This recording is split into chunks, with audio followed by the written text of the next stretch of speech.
കൃഷ്ണായ വാസുദേവായ ഹരയേ പരമാത്മനി പ്രണതക്ലേശനാശായ ഗോവിന്ദായ നമോ നമ.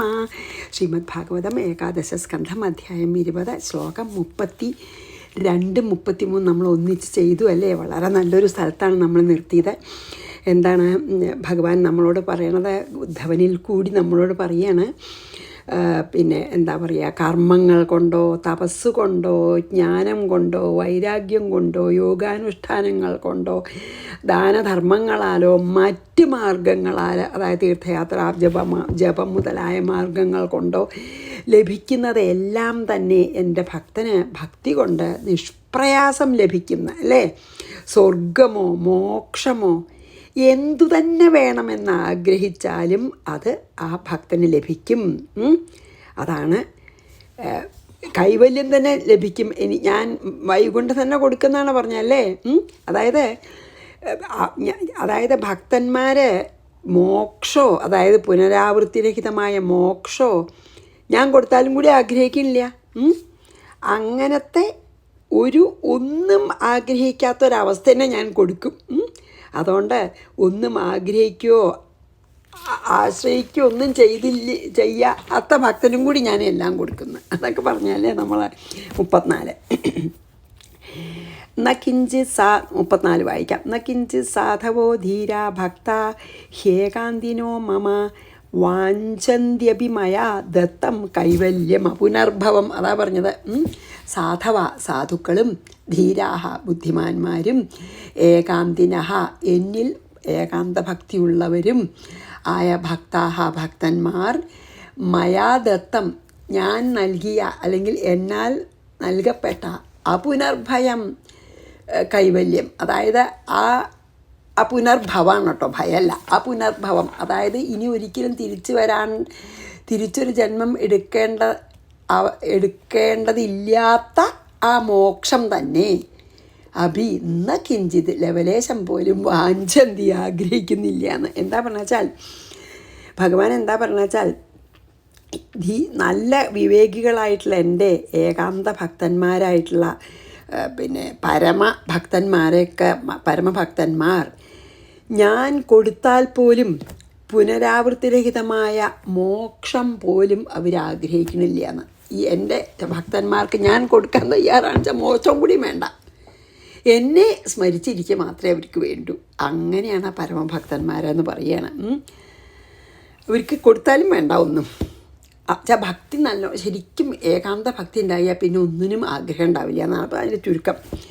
നകിഞ്ചിൽ സാധവോ ധീര ഭക്ത ഹേകാന്തിനോ മമ വാഞ്ചന്ത്യഭിമയാ ദത്തം കൈവല്യം പുനർഭവം. അത് ആദ്യം തന്നെ പറയുക. നൈരപേക്ഷ്യം പരം പ്രാഹുർ നിശ്രേയസ മനൽപകം തസ്മാൻ നിരാശിഷോ ഭക്തിർ നിരപേക്ഷസ്യ മേ ഭവേത്. നൈരപേക്ഷ്യം അതായത് ഒന്നിനും ഒരു ഫലാപേക്ഷയും ഇല്ലാതിരിക്കുക എന്നത് പരം വളരെ ഉത്തമമായതും അനൽപകം വളരെ ഉത്കൃഷ്ടമായതും നിശ്രേയസം അതായത് ഏറ്റവും ശ്രേയസ്കരവും പ്രാഹു മഹാന്മാർ പറയുന്നു. അതായത് നമുക്ക് ആഗ്രഹങ്ങളും ഫലാപേക്ഷയും ഇല്ലാതിരിക്കലാണ് ഏറ്റവും ഉത്കൃഷ്ടമായ ഒരു മനസ്സിൻ്റെ അവസ്ഥ എന്ന് മഹാത്മാക്കളൊക്കെ പറയുന്നു. തസ്മാത് ആയതുകൊണ്ട് നിരപേക്ഷസ്യ അപേക്ഷ ഇല്ലാത്തവൻ ആയ മേ ഭക്തി ഒരപേക്ഷയും ആഗ്രഹവും ഇല്ലാതാക്കുന്ന എന്നിലുള്ള ഭക്തി മേ ഭക്തി നിരാശിഷ ആശയില്ലാത്തവന് മാത്രമേ ഭവേത് ഉണ്ടാകുന്നതാകുന്നു. രണ്ട് നിലയ്ക്കും അതെ. അതായത് ആ എന്നിലുള്ള അനന്യഭക്തി ആശയില്ലാതെ ആക്കും. ആശയില്ലാത്തവനാണ് എന്നിലുള്ള അനന്യഭക്തി ഉണ്ടാകുന്നത്. രണ്ടും പറയാം അല്ലേ, അങ്ങനെയല്ലേ വെച്ചാൽ അങ്ങനെയും പറയാലോ. പിന്നെ എന്താ പറയുക, അതായത് ധീരന്മാരായിട്ടുള്ള വിവേകികളായിട്ടുള്ള ഭക്തന്മാർ ഒന്നും എന്നെ അല്ലാതെ അവരൊന്നും ആഗ്രഹിക്കുന്നില്ല. എങ്കിലും അവർക്ക് മോക്ഷം നൽകി ഞാൻ അനുഗ്രഹിക്കും. പക്ഷേ ഈ നിരപേക്ഷമായിട്ടുള്ള, അതായത് ഫലാപേക്ഷ ഇല്ലാത്ത നിഷ്കാമ ഭക്തിയാണ് ശരിക്ക്. അല്ലെങ്കിൽ ഫലാപേക്ഷ ഇല്ലാത്തൊരവസ്ഥ ശരിക്ക് മോക്ഷത്തിന് സുഖമാണ്. മോക്ഷം തന്നെ, മോക്ഷം കൊണ്ട് അല്ലെങ്കിൽ ഭഗവാനെ തന്നെ നമുക്ക് ലഭിക്കുന്നത് കൊണ്ടുള്ള ആനന്ദം അപേക്ഷാരഹിതമായൊരു മനസ്സിന് കിട്ടും. കൈവല്യ സുഖം തന്നെ ഉണ്ട് നിരപേക്ഷമായിട്ടുള്ളൊരു മനസ്സിന്. അതുകൊണ്ട് ഒരു ആഗ്രഹമില്ലാത്ത നിഷ്കാമ ഭക്തി തന്നെയാണ് പരിശീലിക്കേണ്ടതെന്ന് പറയുകയാണ് ഭഗവാൻ. ചുരുക്കത്തിൽ ഇൻഡയറക്റ്റായിട്ട് പറഞ്ഞാൽ എന്താ വെച്ചാൽ ഒരു അപേക്ഷയില്ലാതെ, കാരണം ആ ഒരു ആഗ്രഹങ്ങളൊന്നും ഇല്ലാത്തൊരവസ്ഥ. അതുകൊണ്ടാണ് പറയുന്നത് അതുകൊണ്ട് എൻ്റെ ഭക്തി ഒന്നും എന്നിലുള്ള ആ അനന്യഭക്തി ഒന്നും ആവശ്യപ്പെടാത്ത ഒരു ഭക്തനും ഒന്നിലും ഒരു ഫലാപേക്ഷ ഇല്ലാത്തവനുമായ മഹാത്മാവിനാണ് ശരിക്കും ഉണ്ടാവുക. എന്നിലുള്ള അപാരമായ ഭക്തി ആർക്കാണ്ടാവുക? ആ പരാഭക്തി എന്ന് പറയൂല, അത് ആർക്കാണ്ടാവുക? ഒന്നിലും ആഗ്രഹവും ഒരു ഫലാപേക്ഷ ഇല്ലാത്തവർക്കാണ് ഉണ്ടാവുക. അല്ലെങ്കിൽ നമുക്ക് പറയാം, ആശയില്ലാത്തവർക്കേ എന്നിൽ അങ്ങനെയുള്ള പരമമായ ഭക്തി ഉണ്ടാവുകയുള്ളൂ എന്നും പറയാം. പക്ഷെ നമുക്കിപ്പോൾ ഇങ്ങനെയാണതിലിപ്പോൾ പറഞ്ഞത്. എന്താ അറിയോ, എന്നിലുള്ള ഭക്തി എല്ലാ ആശകളെ നശിപ്പിക്കും. അപ്പോൾ എന്നിലുള്ള ഭക്തി നിരപേക്ഷമായ ആ കൈവല്യം തന്നെ നൽകുന്നു എന്ന്. അപ്പം ഈ നൈരപേക്ഷ്യം പരം പ്രാഹുർ മനൽപകം അത്ര ശ്രേഷ്ഠമാണ് ആ ഒരു ഫലാപേക്ഷയില്ലാതെ ഉള്ള ഒരു നിഷ്കാമ ഭക്തി ഉണ്ടല്ലോ, അത് ശരിക്കന്നെ കൈവല്യം പോലെയാണ്. അത്ര ഉത്കൃഷ്ടമാണ്. തസ്മാൻ നിരാശിഷോ ഭക്തിയും നിരപേക്ഷസ്യ മേ ഭവേത്. അങ്ങനെയുള്ള ഒരാൾക്കേ അനന്യമായ ഭക്തി എന്നിൽ ഉണ്ടാവുകയുള്ളൂ എന്ന്. ഇനി നമുക്ക് 36 2 ശ്ലോകം കൂടിയുള്ളൂ, 36 37 ഉള്ളൂ ഈ അധ്യായം കഴിയുന്നാൽ. മയി ഏകാന്തഭക്താനാം ഗുണദോഷോദ്ഭവാ ഗുണാഃ സാധൂനാം സമചിത്താനാം ബുദ്ധേഃ പരമുപേയുഷാം. 36 മയി ഏകാന്തഭക്താനാം, എന്നിൽ ഏകാന്തഭക്തിയുള്ളവരും സാധൂനാം, അതുകൊണ്ട് നല്ല സാധു, അതായത് സജ്ജനങ്ങൾക്കും, അതായത് രാഗദ്വേഷങ്ങളൊന്നും ഇല്ലാത്തവർക്ക്, സമചിത്താനാം ആയതുകൊണ്ട് ഭേദഭാവനയില്ലാത്തവരും, ബുദ്ധേഃ പരം ഉപേയുഷാം ആയതുകൊണ്ട് ബുദ്ധിക്കും അതീതനായിരിക്കുന്ന എന്നെ ലഭിച്ചവർക്ക്, ഗുണദോഷോദ്ഭവാഹ അതായത് വിധി നിഷേധങ്ങളിൽ നിന്നും, അതായത് ഗുണവും ദോഷവും പറഞ്ഞില്ലേ, അതൊന്നും അതീതാവും അവർ. ഗുണാഹ പുണ്യപാപങ്ങൾ അവർക്കില്ലയാണ്. അത് മുമ്പ് പറഞ്ഞ തന്നെയാണ് കേട്ടോ പറയണത്. അതായത് ഈ രാഗങ്ങളൊക്കെ എല്ലാ രാഗാദി, അതായത് കാമക്രോധ ലോഭ മത മോഹ മാത്സര്യങ്ങളൊക്കെ ഇല്ലാത്തവനും അങ്ങനത്തെ എല്ലാ രാഗങ്ങളും ഇല്ലാത്തവനും രാഗരഹിതനും എന്ന് പറയാം. അതുകൊണ്ട് തന്നെ ഭേദഭാവനയുള്ളവരും ബുദ്ധിക്ക് അതീതനായ ഭഗവാനെ പ്രാപിച്ചവരുമായ മഹാത്മാക്കൾക്ക്, അതായത് ബുദ്ധിക്ക് അതീതനാണ് ഭഗവാൻ അല്ലേ, മനസ്സിനും ബുദ്ധിക്കും, അങ്ങനെയുള്ള ഭഗവാനെ പ്രാപിച്ചവർക്ക്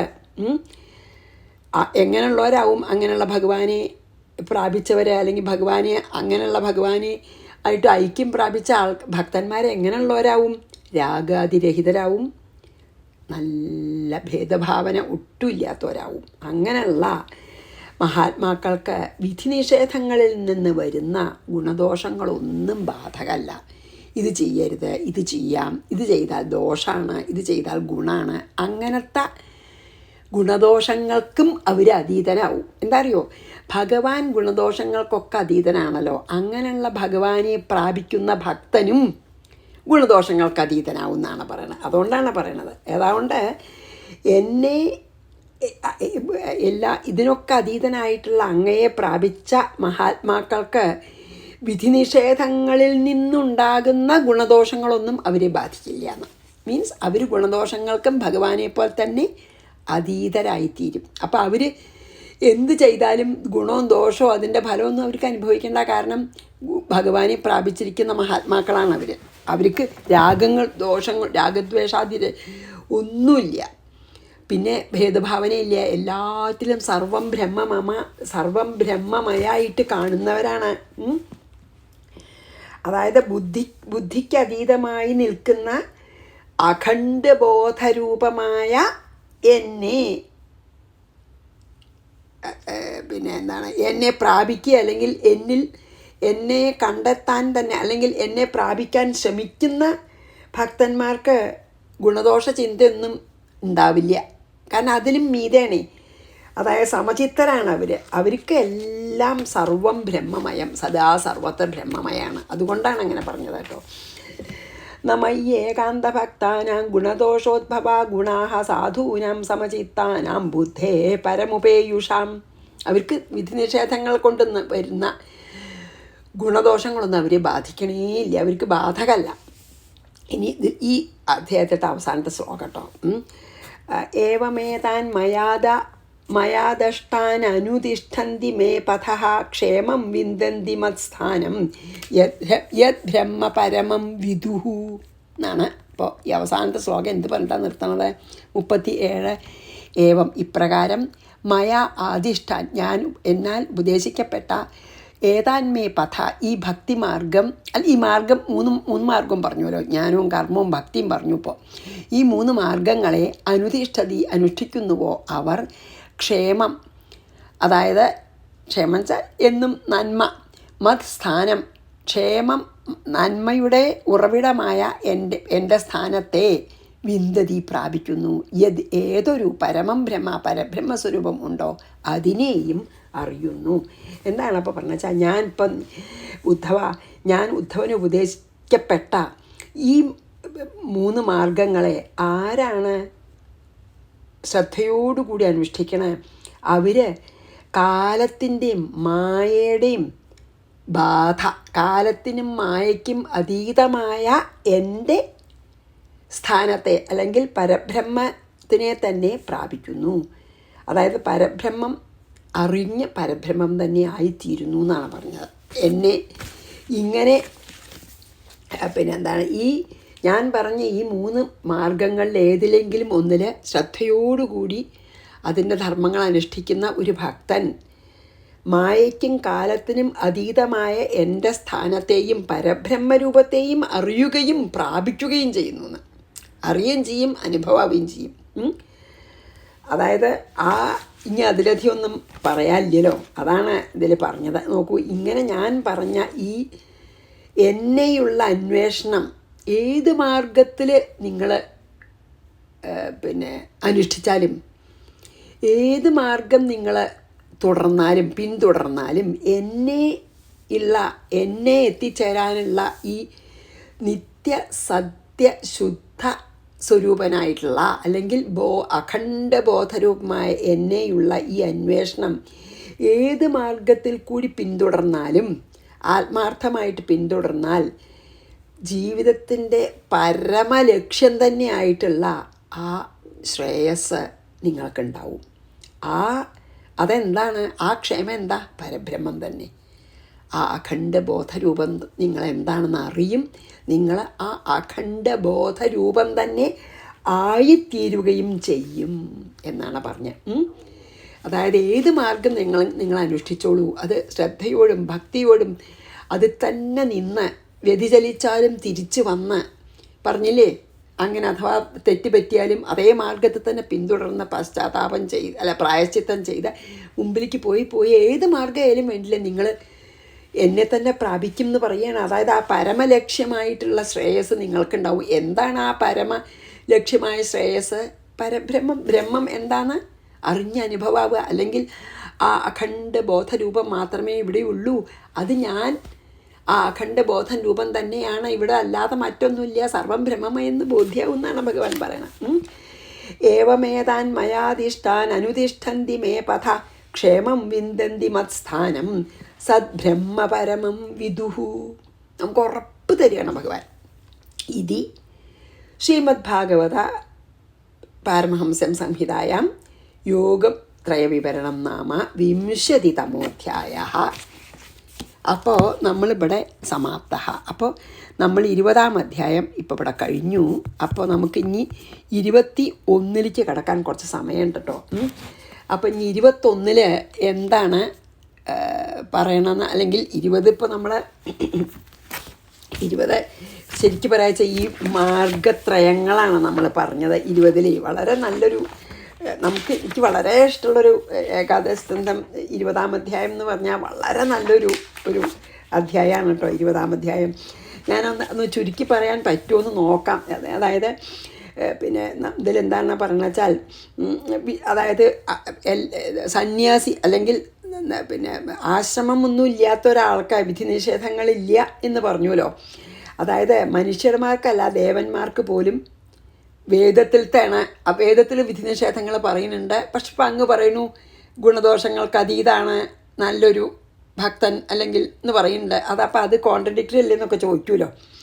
അപ്പോഴാണ് പറയണത് 3 തരം യോഗങ്ങളെ പറ്റി പറയും ഇല്ലേ. അതായത് കർമ്മയോഗം, ഭക്തിയോഗം, ജ്ഞാനയോഗം, അങ്ങനെ 3 എണ്ണം പറയും. ഇത് 3 ആയാലും വിരോധമില്ല. അപ്പം അത് ആർക്കാണ് ഏത് യോഗ എന്നാണ്. വിഷയങ്ങളിൽ ആസക്തനായിട്ടുള്ള ഒരാൾക്ക് കർമ്മയോഗവും, വിഷയാസക്തി ഒട്ടും വിട്ടിട്ടില്ല, അത്ര ഈശ്വരവിശ്വാസം ഇല്ല ചോട്ടെ, എന്നാൽ അവർക്ക് കർമ്മയോഗവും, വിരക്തനാണ് ജ്ഞാനയോഗവും.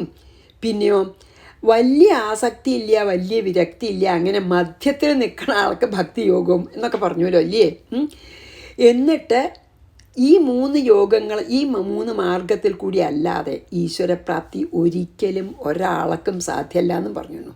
കർമ്മവും ജ്ഞാനവും കർമ്മയോഗം കൊണ്ട് മനഃശുദ്ധി വരികയുള്ളൂ. പിന്നെ കർമ്മയോഗം കൊണ്ട് മനഃശുദ്ധി വന്നതിന് ശേഷം നമ്മൾ തിരഞ്ഞെടുക്കണം ജ്ഞാനയോഗവും ഭക്തിയോഗവും ആണോയെന്ന്. ജ്ഞാനയോഗം നല്ല വിരക്തി വന്നവർക്ക്, മുഴുവൻ വിരക്തി വരാത്തവർക്ക് ഭക്തിയോഗവും. കർമ്മയോഗം കൊണ്ടും അങ്ങേയറ്റം വരെ എത്തില്ല കേട്ടോ, മനഃശുദ്ധി മാത്രമേ വരുള്ളൂ. അതും ഭഗവാൻ പറഞ്ഞു.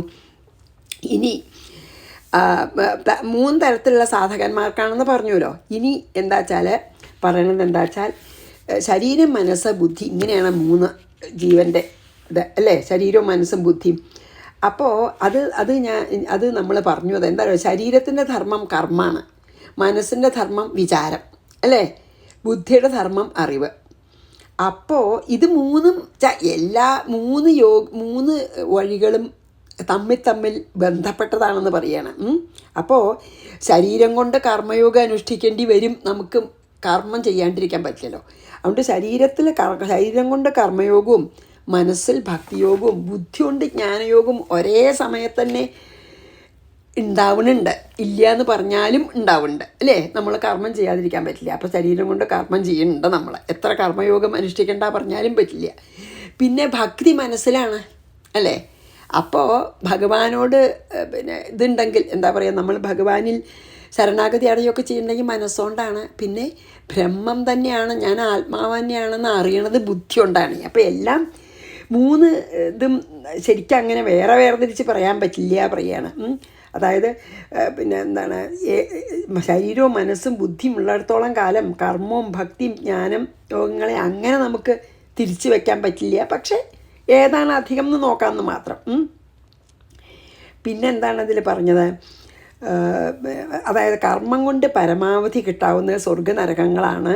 അതൊക്കെ നമുക്ക് നശ്വരാണ്, അതുകൊണ്ട് കാര്യമില്ല എന്ന് നമുക്ക് ബോധ്യമാവുമ്പോഴാണ്, കർണം അപൂർണ്ണമാണെന്ന് നമുക്ക് വരുമ്പോഴാണ് നമ്മൾ എന്തുകൊണ്ട് അപ്പോൾ ആ നിഷ്കാമ കർമ്മത്തിലേക്ക് വരും. നമ്മൾ ആ ഫലേച്ഛ ഇല്ലാതെ ചെയ്യാൻ തുടങ്ങും.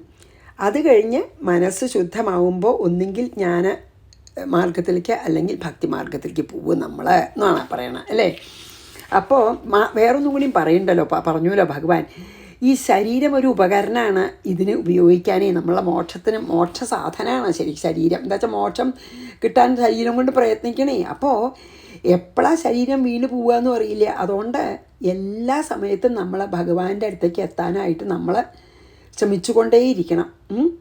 എന്നിട്ട് നമ്മൾ പറഞ്ഞല്ലോ, പിന്നെ ഒരു പക്ഷി മരം വെട്ടിച്ച പക്ഷി പേടിക്കാതെ പറന്നു പോവും എന്നൊക്കെ പറഞ്ഞില്ലേ, ആ ഒരു ഇതൊക്കെ പറഞ്ഞല്ലോ. അതായത് എന്താ പറഞ്ഞു വെച്ചാൽ, നമ്മൾ ഈ ശരീരം നശിക്കുന്നതിന് മുമ്പ് തന്നെ നമുക്ക് പറ്റുന്ന അത്ര ഭഗവാന്റെ അടുത്തേക്ക് നീങ്ങാൻ നമ്മൾ പിന്നെ എന്താണ് അങ്ങേയറ്റം ശ്രമിക്കണം. അതായത് ശരീരം പോകുന്നതിന് മുമ്പ് തന്നെ നമുക്ക് ജന്മസാഫല്യം കിട്ടണമെന്ന് നമ്മൾ ശ്രമിക്കണം എന്ന് പറയാണ്. അതായത് സാഹസപ്പെട്ട് മനസ്സിനെ നിശ്ചലമാക്കി വെച്ച് നമ്മൾ ജ്ഞാനമാർഗത്തിലാണെങ്കിൽ വൈരാഗ്യം പൂർണ്ണമാവണം, അങ്ങനെ നമ്മൾ പോകണം എന്ന് പറയാണ്. പിന്നെ നമ്മൾ ഭഗവാൻ അങ്ങനെയൊന്നും പറ്റാത്ത ആൾക്ക് വാസനകൾ വിടാനും പറ്റുന്നില്ല, എന്നാൽ ഭഗവാനിൽ ഭക്തിയുണ്ട്, അങ്ങനെയുള്ള ആൾക്കാണ് ഭക്തിമാർഗം എന്ന് പറഞ്ഞു. എന്നിട്ട് ഭക്തിമാർഗത്തിൻ്റെ അതായത് ഭഗവാനെ എന്ത് ക്ലേശവും സന്തോഷത്തോടെ സഹിച്ചിട്ട് നമ്മൾ ഭഗവാനെ ഒഴിച്ച് ഒരു നല്ല ഭക്തൻ ഭഗവാനെ ഒഴിച്ച് മോക്ഷത്തിനെ പോലും ആഗ്രഹിക്കണില്ല പറഞ്ഞു അല്ലേ. ഭഗവാൻ തന്നെ സന്തോഷിച്ച് കൊടുത്താലും മോക്ഷം കൂടി ഭക്തന് ആവശ്യമില്ല. ഭഗവാനെ മാത്രമേ അങ്ങനത്തെ നിരപേക്ഷനായിട്ടുള്ളൊരവസ്ഥ, ആ നൈരപേക്ഷ്യം എന്ന് പറഞ്ഞല്ലോ അതിലല്ലേ. നൈരപേക്ഷ്യം തന്നെയാണ് ഏറ്റവും ശ്രേയസ്കരം. മാത്രമല്ല ഭഗവാൻ പറഞ്ഞു, ഇങ്ങനെ ഫലാപേക്ഷയില്ലാത്ത വിരക്തന്മാരിലാണ് സാധാരണ പരമമായ ഭക്തി കാണുന്നതും. ഭക്തി വർദ്ധിച്ചു കഴിഞ്ഞാൽ പിന്നെ ഗുണദോഷ ബുദ്ധി തന്നെ ഇല്ലാണ്ടാവും. അതായത് ഭഗവാന്റെ മഹിമയല്ലാതെ ഭക്തന്, അതായത് ഭഗവാൻ എല്ലാം ബ്രഹ്മമയായിട്ട് ഭഗവാൻമയായിട്ടാണ് കാണുന്നത്. അപ്പോൾ ഒന്നും ദോഷമല്ല, ദോഷത്തിലും ഭഗവാനെയാണ് കാണുന്നത്, ഗുണത്തിലും ഭഗവാനെയാണ് കാണുന്നത്. അപ്പോൾ പിന്നെ അവർക്ക് ദോഷദൃഷ്ടിയൊന്നും ഇല്ലല്ലോ. അതായത് ഭക്തനൊന്നിനെയും ദോഷദൃഷ്ടി കൂടെ കാണുകയും വെറുക്കുകയും ചെയ്യില്ല.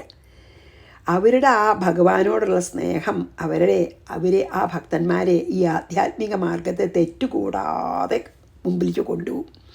ഭഗവാനോടുള്ള ഭക്തി ഒന്നുകൊണ്ട് മാത്രം, എന്നിട്ട് മോക്ഷം തന്നെ കിട്ടും. അതുകൊണ്ട് ഉദ്ധവ, ഭക്തിയോളം സുന്ദരവും ആകർഷണീയവുമായ മറ്റൊരു അധ്യാത്മ സാധന വേറെ ഇല്ല എന്ന് പറഞ്ഞു അല്ലേ. അതന്നെ പറയേണ്ട ഭഗവാൻ അല്ലേ. ഭക്തി മാത്രം മതി എന്ന് നമുക്ക് പറഞ്ഞു തന്നു. അപ്പോൾ ഇനി നമുക്ക് അടുത്ത അധ്യായത്തിലേക്ക് കടക്കാം. 21-ാം അധ്യായത്തിലേക്ക് കടക്കാം. ഇനി പറഞ്ഞുവല്ലോ, ജ്ഞാനം ഭക്തിയൊക്കെ സിദ്ധിച്ചവർക്ക് അവർ ഗുണദോഷങ്ങളൊന്നും തീരെ ബാധകമല്ല പറഞ്ഞുവല്ലോ. അപ്പോൾ ഇങ്ങനൊരു സാധന അനുഷ്ഠിക്കുന്നവർക്ക് ആദ്യമൊക്കെ നിത്യനൈമിത്യ കർമ്മങ്ങളൊക്കെ നമ്മുടെ മനസ്സിനെ ശുദ്ധീകരിക്കാനായിട്ട് ചെയ്യണം. അപ്പോൾ ആ സമയത്ത് ചെയ്യാതിരിക്കലും ചെയ്യലും ഒക്കെ നമുക്ക് കുറച്ച് നോക്കണം, ഗുണവും ദോഷവും. ഹൃദയശുദ്ധി വന്നാൽ പിന്നെ ഒന്നും നോക്കണ്ട, ഭഗവാനെ വിചാരിക്കുക മാത്രമേ വേണ്ടൂ, അതാണ് ഗുണം എന്നൊക്കെ പറഞ്ഞു. ഇനിയിപ്പോൾ അതിനെപ്പറ്റി കുറച്ചും കൂടിയും പറയുകയാണ് ഭഗവാൻട്ടോ. അപ്പോൾ നമുക്ക് 1-2 ശ്ലോകം ചെയ്യാൻ പറ്റുമെന്ന് ഞാൻ വിചാരിക്കുന്നു. അയ്യോ ഇല്ല, നമുക്ക് അടുത്ത ദിവസം തുടങ്ങുകയാണ് ഭേദം. അപ്പോൾ ഈ 22-ാം അധ്യായത്തിൽ നല്ല അതും വളരെ ഇതായിട്ട് പറയണ്ട ഗുണദോഷ ഭേദം ആണ് പറയണത്. അതായത് ആരാണ് ഈ നമ്മുടെ ഈ ഭൗതികമായിട്ടുള്ള ആഗ്രഹങ്ങൾ, ഇന്ദ്രിയങ്ങളെ, മനസ്സിനെയൊക്കെ വെച്ച് ഇരിക്കണത്, അവർക്ക് സംസാര ക്ലേശം ഉറപ്പാണ്. അപ്പോൾ നമ്മുടെ ജന്മനാലുള്ള വാസന അനുസരിച്ച് കർമ്മത്തിൽ ഏർപ്പെടും നമ്മളെ. പക്ഷേ ഭക്തി ഉള്ളവരാണെങ്കിൽ പതുക്കെ ദോഷമൊക്കെ നീക്കി കൊണ്ടുപോകും. അങ്ങനെയൊക്കെ ഭഗവാൻ ഇനി വിസ്തരിച്ച് പറയുകയാണ്. ഈ ഗുണദോഷ ഭേദത്തിൻ്റെ രഹസ്യം ഒക്കെ നമുക്ക് പറഞ്ഞു തരാണ് ഇനി ഇതിലേട്ടോ. പിന്നെ ഒരു ഭക്തനെ എങ്ങനെയാണ് ശ്രവണവും കീർത്തനവും ഭഗവത് സ്മരണയും മാത്രമേ ഗുണമുള്ളൂ, ബാക്കിയൊക്കെ അതായത് ഭഗവാനിൽ നിന്ന് നമ്മളെ അകറ്റുന്നതൊക്കെ ദോഷമാണെന്ന് നമ്മൾ ഒരു ഭക്തൻ നമ്മൾ മനസ്സിലാക്കണം എന്ന് പറയുന്നുണ്ട്. അതെനിക്ക് വളരെ ഇഷ്ടമുള്ളൊരിതാണ്. അത് വേറെ പല ദിക്കിലും അങ്ങനെ പറഞ്ഞിട്ടുണ്ട്. അപ്പം നമുക്ക് തോന്നുമല്ലോ, അതുകൊണ്ട് ഞാൻ പറഞ്ഞിട്ട് നമ്മൾ നിർത്താമെന്ന്. നമുക്ക് തോന്നുമല്ലോ പലപ്പോഴും ഏതെങ്കിലും ഒരു കമ്പനി നമുക്ക് ഇതെനിക്ക് ഒട്ടും കംഫർട്ടബിൾ അല്ല, അതായത് ഞാൻ എൻ്റെ ഈ മാർഗത്തിൽ ഞാൻ അരുതെന്ന് വിചാരിക്കണത് ഇവർക്ക് ശരിയാണെന്നുള്ളൊരു ഇതുണ്ടെങ്കിൽ ഞാൻ ആ ഒരു സംഘം ഉപേക്ഷിക്കണം എന്നാണ്. അതായത് എപ്പോഴും നമ്മളെ ഭഗവാനിൽ നിന്ന് അകറ്റുന്നതായിട്ടുള്ള എല്ലാ സംഘങ്ങളെയും, അത് മക്കളായാൽ പോലും എന്ന് പറയണു, ഏത് പിന്നെ കർമ്മമാണ് അല്ലെങ്കിൽ ഏത് സാഹചര്യമാണ് നമ്മളെ ഭഗവാനിൽ നിന്ന് അകറ്റുന്നത് നമുക്ക് തോന്നണം വെച്ചാൽ അതിൽ നിന്ന് മാറി നിൽക്കണം എന്നാണ്. അതായത് അതൊക്കെ നമുക്ക് ദോഷമാണ്. ഇപ്പം ഭക്തിമാർഗത്തിൽ സഞ്ചരിക്കുന്ന ഒരാൾക്ക് നമ്മുടെ ഭക്തിയെ കുറയ്ക്കുന്ന സംസാരവും അന്തരീക്ഷവും പെരുമാറ്റവും ഒക്കെ ദോഷമാണല്ലോ നമ്മുടെ ഭക്തിയെ കുറയ്ക്കും വെച്ചാൽ. അപ്പോൾ അതൊക്കെ നമ്മൾ അവോയ്ഡ് ചെയ്യണം എന്നൊക്കെ ഇതിൻ്റെ ഒരു വ്യാഖ്യാനം എന്ന് പറയുക, ഇതിനെപ്പറ്റി പറഞ്ഞൊരു ഇതിൽ ഞാൻ വായിക്കണ്ടായി. അപ്പോൾ അതൊക്കെയാണ് ഇനി 21-ാം അധ്യായത്തിൽ. ഞാൻ തുടങ്ങണില്ല, അപ്പോൾ നമുക്ക് അടുത്ത ദിവസം തുടങ്ങാം 21-ാം അധ്യായം. ഇവിടെ നിർത്താം. എന്തായാലും 20-ാം അധ്യായത്തിൽ നമുക്ക് ഭക്തി മാത്രം മതിയെന്ന് ഭഗവാൻ അഷ്വറൻസ് തരികയാണ് അല്ലേ. അത് പറഞ്ഞല്ലോ, ഛിദ്യതേ ഹൃദയഗ്രന്ഥി അല്ല ഭിദ്യതേ ഹൃദയഗ്രന്ഥി ഛിദ്യന്തേ സർവ സംശയാ അല്ലേ, ക്ഷീയന്തേ ചാസ്യ കർമാണി മൈദൃഷ്ടേഖിലാത്മനി. എന്ത് വേണം പിന്നെ അല്ലേ? നമ്മുടെ രാഗത്തിൻ്റെ പാശം, ആ രാഗപാശം അല്ലെങ്കിൽ നമുക്ക് ഈ സംസാരബന്ധമായിട്ടുള്ള പാശത്തിനെ എന്നിലുള്ള ഭക്തി മുറിക്കും. ഭിദ്യതേ ഹൃദയഗ്രന്ഥി, അതായത് ശരിക്കും അതെന്തായാലും അഹന്തയും മമതയും ആ ഒരു പാശത്തിനെ ഞാൻ എൻ്റേതെന്നുള്ളത് ഇല്ലാണ്ടാക്കുന്നു. അതാണ് ഭഗവാനിലുള്ള ഭക്തി. ഞാൻ എൻ്റേന്ന് ഇല്ലാണ്ടാക്കി. എന്താ കാരണം വെച്ചാൽ എല്ലാത്തിലും ഭഗവാനെ കാണുകയാണേ. എല്ലാത്തിലും ഭഗവാനെ കാണുമ്പോൾ ഞാൻ എൻ്റേന്ന് ഇല്ലാതെ ആവുമല്ലോ. എന്തൊരു ഭാഗ്യമുള്ള അവസ്ഥ അതല്ലേ. ഞാൻ എൻ്റെ എന്നുള്ളത് അവസ്ഥ ഇല്ലാതെ ആക്കണതാണ് ഹൃദയഗ്രന്ഥി. ഛിദ്യന്തേ സർവസംശയാ. കാരണം അത്ര ഭഗവാനിൽ ദൃഢവിശ്വാസമാണ്, ഒരു സംശയങ്ങളും ഇല്ല. മാത്രമല്ല നമ്മുടെ ഈ സഞ്ചിത കർമ്മങ്ങളും ആഗാമിക കർമ്മങ്ങളും വാസനകളും കർമ്മഫലങ്ങളും ഒക്കെ നശിക്കും. ഒന്നേ നശിക്കാതുള്ളൂ, എന്ത്? പ്രാരബ്ധം.